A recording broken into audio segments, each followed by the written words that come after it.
Hello, I'm Logan Whaley. Since news broke last week of a controversial agenda for Thursday night's school board meeting, West Tennessee Today has offered perspective on the situation. In case you've been away, Board Chairman Kevin Alexander has an agenda that may be the most ambitious ever in one meeting. It also has stirred up divisiveness in the board and in the community. West Tennessee Today News Director Steve Beverly is with us to discuss how all of this has unfolded. Steve, thank you for being here with us. That's nice to be with you, Logan. Absolutely. Well, Steve, you've lived here for 28 years. Why is it that the Jackson-Madison County School Board always seems to be the center of some controversy?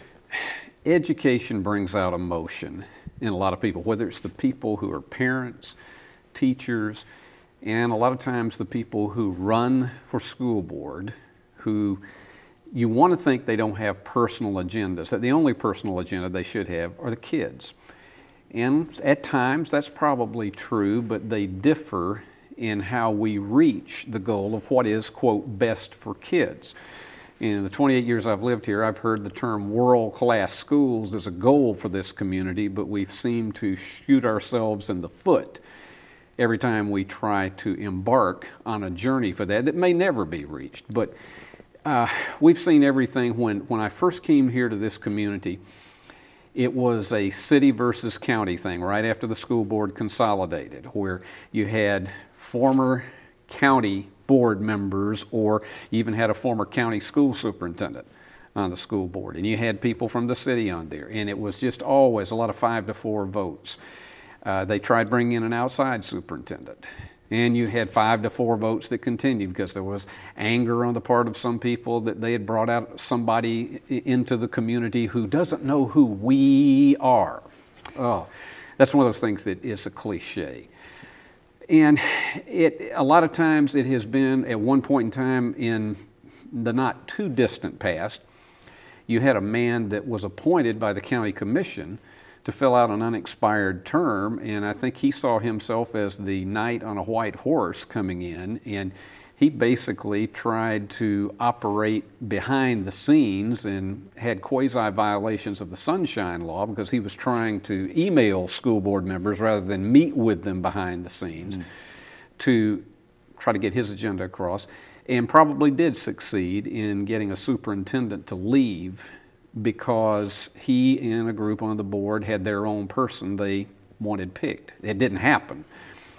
So it has been, unfortunately, a lot of times it's where personal agendas get in the way of what is best for everybody. And let's talk about the controversy that is the agenda coming up this Thursday night. So, and with that, there are new schools, an expansion of Montessori schools, one bell time for students, and building a new elementary school at Northside High School. Some people would say these are good things. So what is the controversy here? Yeah, I'm sure there are plenty of people who think that some of these items are good things. But let's put it this way. Trying to push an agenda like this in one night is, I've never seen anything quite like it. And I think what happens in a case like this, if you're going to push these kind of things, have you vetted this in the community? Is this something that you have cost estimates that are reliable for what you're going to do? The issue of the one bell time, listen, I've been in favor of that for years. I've thought it's ludicrous that this community makes kids at the adolescent and teen years go to school at 7:15 in the morning. And the only people who disagree with that are people who have personal schedules that conflict with a later start time, or people who just say, well, I was all right because I went to school when I was before 8 o'clock in the morning, so what?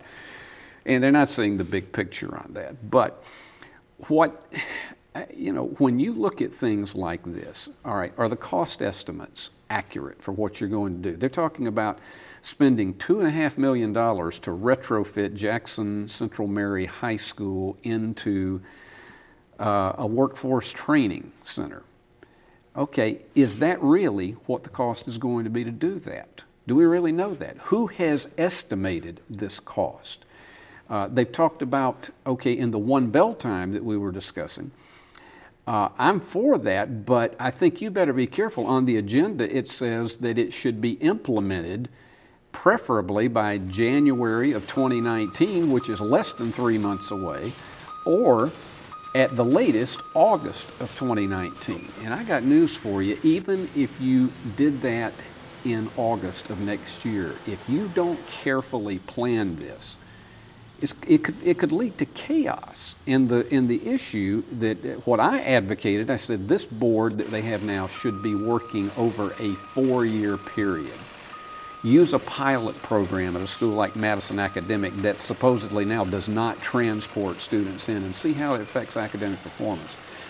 But what I have seen with this is that they're estimating, okay, $1.2 million out of their fund balance for buses. Is that enough? Because the estimates that we have heard for years, $2 million. And that doesn't count the cost of recruiting new school bus drivers to handle all of this. So it really leaves a lot of questions out there as to how much of this has been vetted, where have the cost estimates come from, and who's behind all of this. And you mentioned it's a really fast time to, one night to push all of this on one agenda. You've covered government and politics for nearly 50 years. Why do you think that a new board chairman is pushing this so fast in one night? There are a lot of theories out there. The community that has been studying this feel like, I've talked to public officials. I was at a city council meeting this week and talked to a number of people who are elected leaders, former elected leaders after that council meeting. And a lot of them are still scratching their heads, but the feeling is that a lot of this is happening because of a plan that has been submitted in the past and rejected by a school board that frankly looked at it and said, this isn't really going to meet our needs. So the bottom line to it is, and they were told, well, this plan's going to save us $80 million. Well, nobody really knew whether it would or wouldn't. So long story short out of it, a lot of this seems to be happening because it appears that the leadership of the board feels that they have 5 votes that can pass all of these things. Now, if you're looking to pass an agenda with 5 votes out of a 9 school board body, that's really not what you should be shooting for. You need to be trying to build a consensus to get at least 6 to 7 votes so that you have at least a supermajority of the board, not just enough to say we squeaked by, not like some Supreme Court decisions that tick off people. So the bottom line to it is that it appears they feel they have the 5 votes to pass a lot of this stuff. If they do, is this what the community really wants? And especially with a brand new board, this agenda could be something that might have a hard time passing, but you never know. What normally happens in cases like this where you do have a new board? When you have a new school board, and mind you, our school board has just lost 76 years of experience. 76 years, you just figure that. 5 school board members that all were respected people in leadership capacities, stepped down off the board. 76 years they had served collectively together. And now what you are left with is a school board that has 7 new members in the last 2 years, 5 of them just elected. And particularly when you have that much of a majority of the board has turned over, you typically go slow. Let the board have an opportunity to build cohesion, to learn how each other works, to learn personalities, and give that new board an opportunity to breathe before you start slamming a lot of heavy, big-ticket, expensive items on the agenda with them. And that's really one of the things that is very difficult for a lot of people to understand is why is it so important to do this in one night. You usually go slowly and then build. You don't usually put all these things on in one night. You try to take maybe a couple at a time and really thoroughly go through them. Have a discussion about it. It's not appearing, at least what it appears on the surface, is not happening here. Now, shifting gears a little bit, the name Brent Lay is one that keeps on resurfacing when it comes to this agenda. First off, who is Brent Lay? And why is this name resurfacing? Oh, Brent Lay has been a pastor in the community. He's been on the staff at Englewood Baptist Church. And I think he truly believes that his plan is one that would be the best for this community. There are some people who have looked at his plan and have said, yeah, there are portions of it that aren't too bad. But if you looked at the totality of it, and that was a very intelligent board that we had over the last 4 years that did not have a lot of divisiveness, except there was some division over the previous superintendent. But collectively, they were a very cohesive board, and they looked at that plan and they said, this is not right for our community, and that a lot of the things you think might work really won't work, or at least they won't work the way you think they will. But I think he really thinks that his ideas and his plan are the best thing for this community. Fine, anybody who submits a plan could do that. But I think, Logan, when you look at the big picture of everything, a lot of people are asking the question, he is an unelected individual. He has no responsibility, nor does he have any kind of accountability from the taxpayers. And on the surface, because some of these items are in his plan, on the surface it appears to some people who are reluctant about this, it appears that it is Kevin Alexander. And at one point in time, 2 years ago, when Kevin Alexander tried to submit this plan after he was elected, he tried to resubmit the plan to the board, and they looked at it. Dave Bratcher looked at it and he said, this looks an awful lot like Brent Lay's plan. And then David Clift, who was a board member at the time, looked at it and he said, this is Brent Lay's plan. And they said, we've already been through this before and we're not going to it. And Kevin Alexander said, it's a good plan. And obviously he thinks it is enough to be pushing this. But the conversation I keep hearing, when I was asking someone, including a school board member today, why is all this happening so fast? Why is all of this coming to a forefront when you just hear there's so much division going on over it? And the instant response was Brent Lay. Now, they weren't knocking Brent Lay as a person, they were just saying the tactics involved here is what they're very concerned about. Now, you mentioned a lot of division, but what is the general mood of elected officials and other community leaders about this?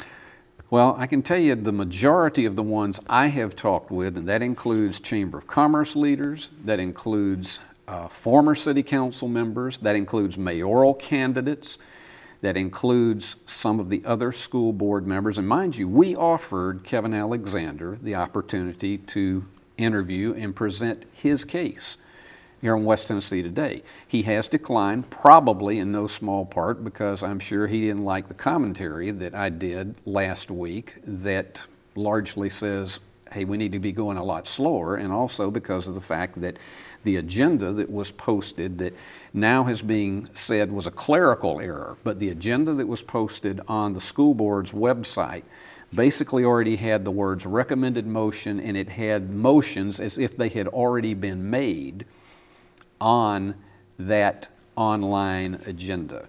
And that gave the impression to many people, including a lot of us in the news media, that, well, okay, since it doesn't say motion was made for this or motion was made for the opposite choice, that perhaps there had already been some discussing of this in advance because you only have motions listed for one choice. But Logan, to get to the heart of the issue on this, is that we gave Kevin, and the offer is still standing, for him to come at any time to talk about his vision for this school district. But the question so many people are asking is, why is it necessary to try to do all of these things in one night? And that's the general consensus of city council members and many people on the county commission, and at least 2 mayoral candidates. A lot of them are just scratching their head as to what is going on and why. And you mentioned Alexander, but one figure we haven't mentioned is Superintendent Eric Jones. Mm-hmm. How specifically does Alexander's plan and agenda, how does that fit into what Eric Jones is going for in the district? Well, a lot of things that are being proposed on this agenda are not in the 10-year plan that was developed by Eric Jones that county commissioners, the Education Vision Committee, City Council, I mean, he even has built relationships with city council, which that hasn't been done in a long time, but to try to get them on board, even though they don't have a vote, city does still have, through its sales tax, still does contribute to public education in this community. So they do, whereas they don't have a voting voice, they do have a financial voice in that. And so he has done an immense amount to try to build relationships like almost no one I've ever seen who has been in his role. One of his mentors, and that's the former superintendent Nancy Zambito, who I think a lot of people respected in this community. And she said as she left her office that the one thing that she just did not do a good job of, in her opinion, was managing the politics. Well, I think he, in his own quiet, plodding way, has managed to bring together a coalition. Chamber of Commerce is behind what he's trying to do. There are a lot of people in leadership capacities who feel that this is the man that we wish we would have had for a long time.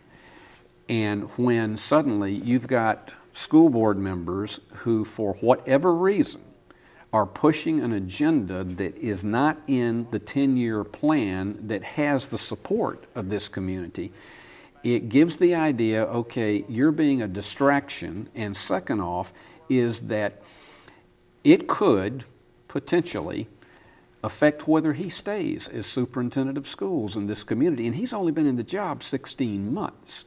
And why you would tamper with that at this stage of the game, I don't, let's just say if Eric Jones had been superintendent 5 and 6 years and there had been no genuine progress on the road to rebuilding respectability in this school district, and it has had an immense number of problems, that would be one thing. But suddenly when you got a brand new school board, your superintendent has only been there 16 months, and then you're trying to create what really is confusion, distractions, that is the perception of a lot of people. It could affect the future as to whether he stays here. And if he were to leave this school district for any reason between, let's say before, at the very least, 4 years in a term, then I got to tell you, I don't know where this district would turn for another one. They'll find one. But, you know, many people are saying we hope we don't have to come to that, but this could be an outgrowth of it. Now, obviously, the interest in this meeting is it's pretty big. They've moved the meeting to the City Hall. Mm-hmm. What do you personally expect to happen Thursday night? I expect a full house. Mayoral candidate Scott Conger, who is a former city council member, had planned to start his listening tour of going to various sections of town in a town hall situation to get an idea of what people are telling him are the problems they think need to be addressed in the city. And Scott has decided that because of the vast interest in this, and he himself, who is a very strong education advocate, and he has been a backer of Eric Jones, he said he's canceling that, or at least postponing the opening one, to be there at the school board meeting, and is encouraging others to come. There have been a huge number of people. We frankly have encouraged a lot of people to attend this because what is on the table is of such import for the future of this community, and I think people need to hear the entire discussion, because what we've heard largely publicly, except for those of us in the media who we have a responsibility as a watchdog, and I in doing commentaries, and Keith Shirley is another one on 101.5, is to raise questions where we feel that questions are due. And in this type of situation, I think that we're going to see a large crowd turn out, and I think there are going to be a lot of people who may be rather emotional. And I think Mr. Alexander better be prepared for that as chair, because some of his other board members who don't go along with this agenda, I don't think are going to be silent. Steve, a lot will happen Thursday night. Thank you for joining us and talking about it. Well, we encourage our community to turn out. 5:30 will be the time. We're going to have it live on Facebook on West Tennessee Today. But we also want to encourage people to be there in person, because this is how you really learn what's going on in your community. You're not hearing it secondhand. And I think it will send a huge message to this entire school board if there is a full house in City Hall tomorrow night, that there's a lot of people who care, not just people behind a certain agenda.